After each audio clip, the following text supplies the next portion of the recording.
Hola, buen día, ¿cómo va? Bueno, en la clase de hoy nos vamos a dedicar a una perspectiva muy específica que se suma dentro de las nuevas perspectivas críticas para la economía y que tiene ciertos puntos de encuentro con la economía social y solidaria, como vamos a ver. Para eso vamos a trabajar con dos textos. Eh, los dos pertenecen a españolas, a mujeres españolas.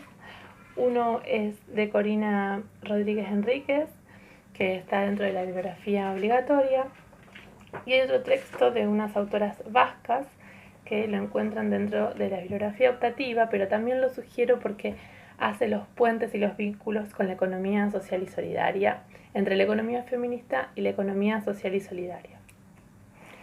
A ver, algunas cosas muy puntuales que me gustaría que ustedes puedan como reconocer o fijar de la economía feminista.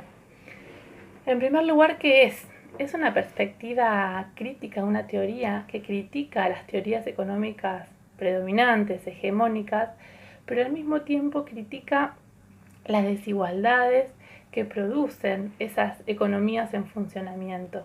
Es decir, critica la teoría, pero también critica las desigualdades económicas y sociales que existen en el mundo, por lo menos en el mundo capitalista, que es lo que ellas analizan.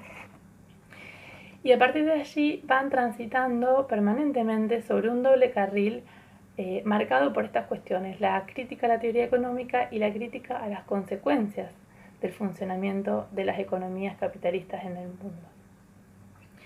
En primer lugar, la primera crítica a la teoría económica se centra en el sesgo, ellas dicen androcéntrico, antropocéntrico y etnocéntrico de todas las teorías económicas, pero también de la teoría social en general, ¿no? Que hacen foco en un tipo ideal de sujeto, de individuo, que es particularmente hombre, blanco, acá dicen las autoras, que dispone de determinados ingresos, que vive en un país central, que tiene, digamos, determinados gustos.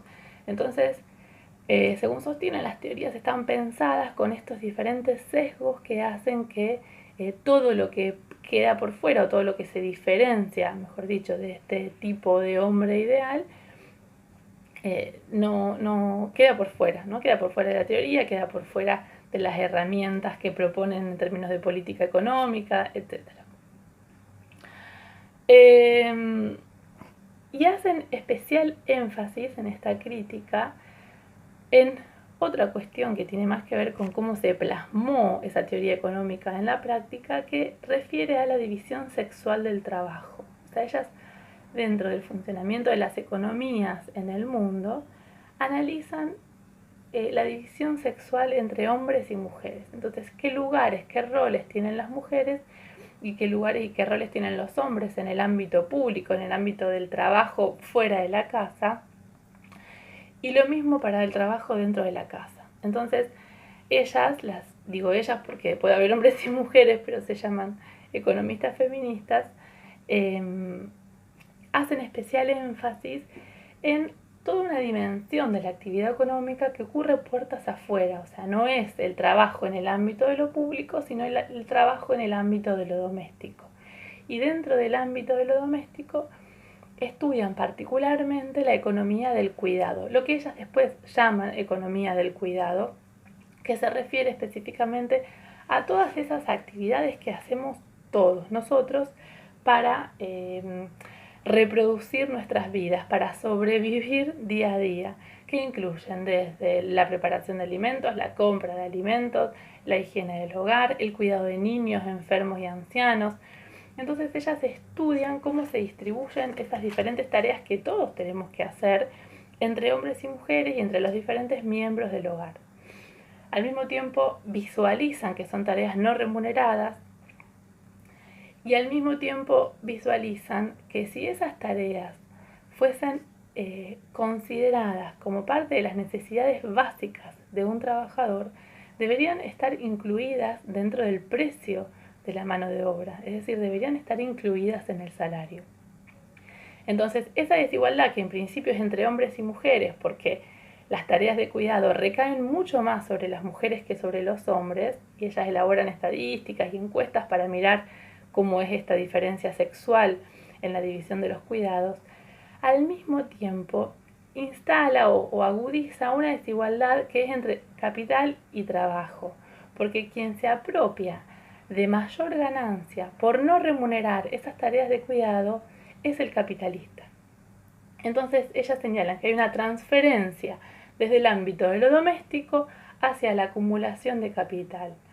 Podría decirse, dicen, que el trabajo de cuidados no remunerado que se realiza dentro de los hogares constituye un subsidio a la tasa de ganancia y a la acumulación de capital.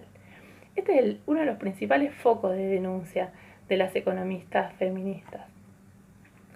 Y al mismo tiempo ella sostiene justamente por esto que se debe construir una otra economía, una economía alternativa basada en la igualdad precisamente.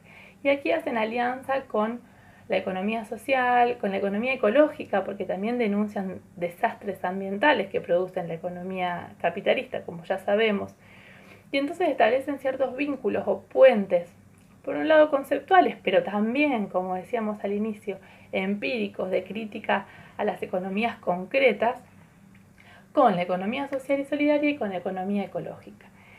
Y al hacer esto hay algunos puntos de encuentro y de desencuentro que las autoras vascas, como les presentaba al principio, los desarrollan muy bien. En ese texto van a encontrar creo que son 5 ejes sobre los cuales ellas analizan la economía feminista en las claves de la economía social y solidaria tal como es entendida en España. Me parece que es un texto ameno, que a ustedes les puede interesar y les va a aportar algunas ideas de estos puentes entre estas dos economías. Bueno, los dejo y nos encontramos en el foro. Hasta luego.